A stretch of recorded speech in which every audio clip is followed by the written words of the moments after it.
Na, Menga oddiy suhbatdosh kerak. Borganimda, mashinamda o'tirganimda suhbatlashadigan.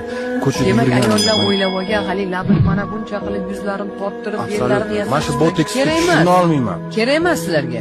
Biz bu absolyutno kerak. Aha. Qarang. Turmushga chiqadigan qizlar tinglang. Absolyutno kerak emas. Bizga oddiylik kerak. U baland bo'yligi kompleksga olmasin. Biz oddiylikni yaxshi ko'ramiz. Oddiylikni eng nozik nuqtamiz biz esimizni taniganimizdan beri yo'qchiligini his qilib kelamiz.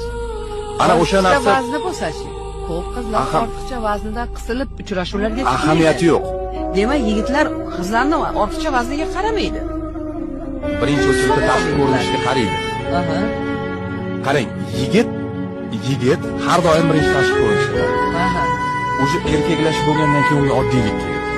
Tashqi ko'rinish muhim emas. Bu alohida masala. Bo'lmasin emas, bo'lsin.